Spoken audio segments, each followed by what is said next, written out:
इस पूरे ग्रंथ का नाम है श्रीमद् भागवत महापुराण। वैसे तो जो श्रीमद् है वो इसकी उपाधि है। जैसे अपन किसी के नाम के सामने लगाते हैं श्री या श्रीमान या पूज्य, और जो महापुराण है वो इसकी विशिष्टता है। जो महापुराण है वो इसकी विशिष्टता है। भागवत के मात्र 4 अक्षर हैं, और वो कौन से?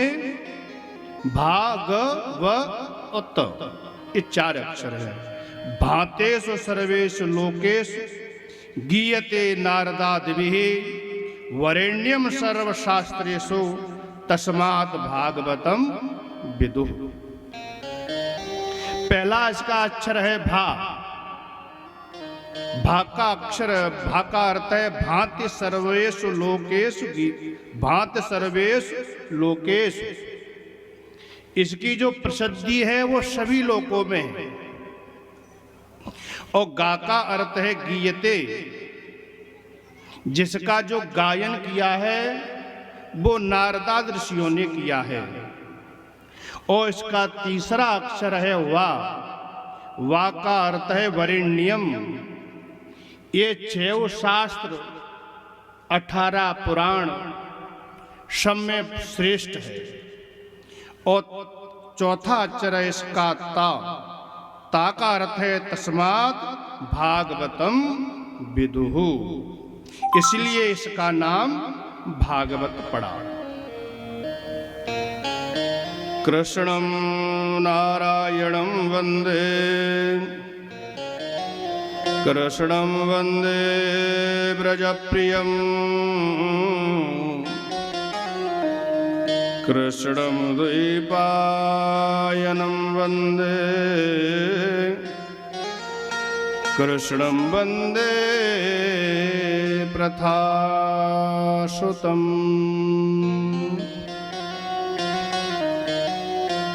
सच्चिदानन्दरूपाय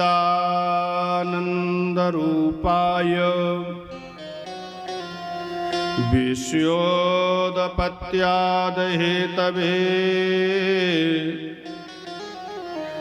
तापत्रय विनाशाय श्रीकृष्णाय वयं नुमः। सच्चिदानंद रूपाय, सच्चिद आनंद सच्चिदानंद, सच्चिदानंद स्वरूप भगवान जो श्री कृष्ण हैं, या विश्वोत्पत्त्याद हेतवे, जो विश्व की उत्पत्ति करते हैं, पालन करते हैं, सृजन करते हैं, संहार करते हैं। तापत्रय विनाशाय, जे तीनों तापों को नष्ट करते हैं। वह कौन से ताप हैं? बाबा तुलसी कहते हैं कि दैहिक दैविक भौतिक तापा, दैहिक दैविक भौतिक तापा, दैहिक दैविक भौतिक तापा, दैहिक दैविक भौतिक तापा। राम राज नहीं काहुई व्यापा, राम राज नहीं काहुई व्यापा। जिस तरीके से राम जी का जो राज्य था,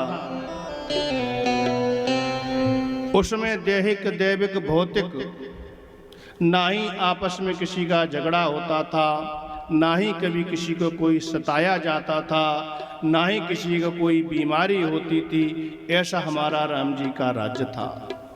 ऐसे ही आज कलकाल में भी तापत्रय विनाशाय श्री कृष्णाय वयं नुमः।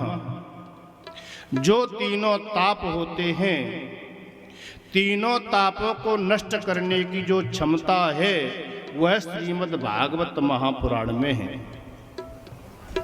जिसने संकल्पित होकर के श्रीमद् भागवत की कथा को 7 दिन पर्यंत श्रवण कर लिया तो आप ये मान जाइए कि उसको जीवन जीने की कला एवं उसका उद्धार हो ही जाएगा।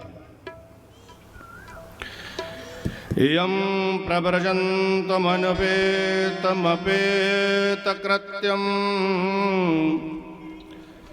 द्वैपायनो विरह कातरया जुआव पुत्रेति तन्मयतया स्तरवोऽभिनेदो तं सर्वभूतहृदयं मुनिमानतोऽस्मि।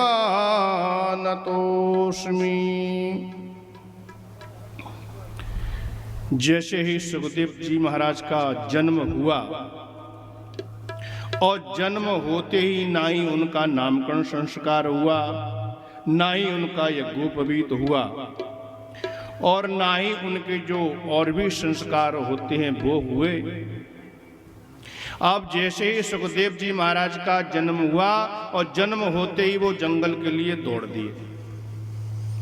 अब आज भी किसी के पिता को ये पता चले कि हमारे बड़े यत्नों के बाद पुत्र की उत्पत्ति हुई है, पुत्र जन्मा है, और पुत्र जन्मे और जन्मते ही जंगल चला जाए, तो ये बड़ी आश्चर्य की बात है। सुखदेव जी महाराज ने कुछ विचार नहीं किया।